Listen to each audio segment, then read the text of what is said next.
BPJS, walaupun andaikan tidak ada denda keterlambatan, maka berkurang satu masalah, yaitu masalah riba. Yang ada masalah pada denda keterlambatan, masalah riba. Ya, denda keterlambatan itu kan hutang.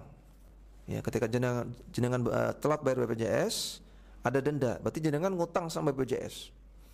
Ya, jenengan ketika telat itu kan berarti ngutang. Ya, ketika telat bayar itu ngutang. Denda itu tambahan dari utang.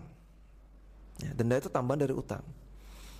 Dan tambahan dari utang termasuk dalam kaidah kullu qardin jarra naf'an fahuwa riba.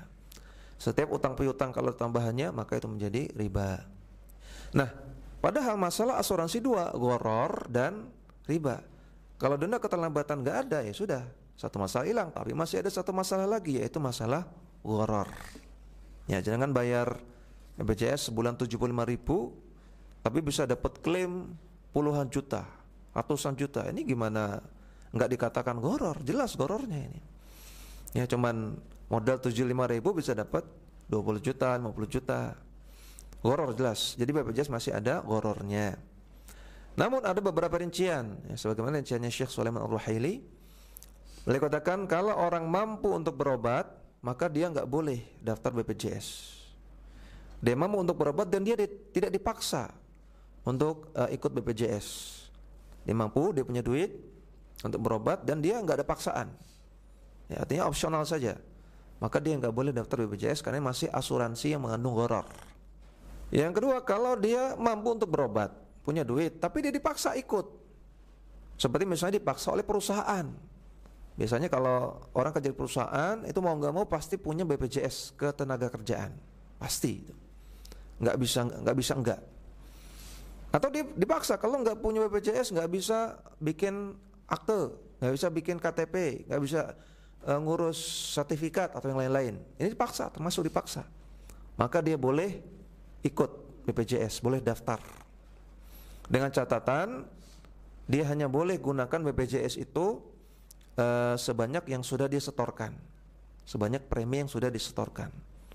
Jadi bolehnya daftar dengan bolehnya nerima uangnya ini beda kasus, beda masalah. Daftarnya boleh, tapi bukan berarti boleh daftar kemudian boleh sepuasnya menikmati uang BPJS, enggak.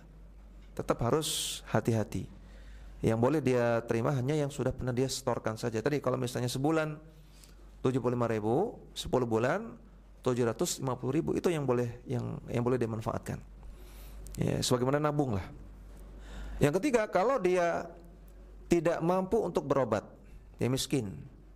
Ya, uang yang dibutuhkan untuk berobat lebih besar daripada kemampuan dia atau tabungan dia. Maka untuk yang seperti ini, para ulama membolehkan untuk ikut asuransi atau BPJS.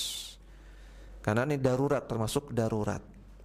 Untuk mengambil bahaya yang lebih kecil ya daripada bahaya yang lebih besar. Ya, mati atau sakit parah itu bahaya besar. Sedangkan dalam BPJS ada gharar, ini bahaya lebih kecil daripada mati. Maka para ulama membolehkan bagi orang memang tidak mampu berobat untuk ikut asuransi. Ya, orang miskin boleh ikut BPJS, dia gunakan lebih dari apa yang sudah dibayarkan enggak apa-apa.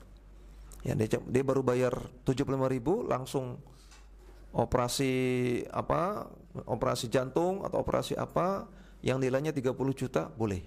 Kalau memang dia miskin. Nah, jadi BPJS ada 3 rincian ya. Pertama, bagi orang yang mampu dan tidak dipaksa maka dia enggak boleh. Yang kedua, bagi orang yang mampu tapi dipaksa maka boleh daftar, tapi enggak boleh lek-lekan, enggak boleh bebas menggunakan. Ya, hanya sebatas yang sudah pernah dibayarkan. Yang ketiga, dia enggak mampu untuk bayar, dia miskin, maka dia boleh daftar dan dia boleh gunakan lebih dari apa yang dia bayarkan. Bahkan kata Syekh Sulaiman Ar-Ruhaili hafizahullah ta'ala, orang yang miskin yang dia enggak mampu untuk berobat dan dia gunakan klaim asuransi melebihi dari premi yang sudah dibayarkan, ya, maka setelah dia gunakan klaim itu, seterusnya dia bayar premi niatnya untuk nyaur utang. Nah, jadi misalnya dia baru daftar BPJS nih 1 bulan bayar 75.000 kan? Masih apa 35? Setingkatnya 75.000 ya. 75.000 bayar. Qadarullah dia operasi jantung baru 1 bulan aktif BPJS. masuk rumah sakit, operasi jantung. Operasi jantung misalnya habis 40 juta.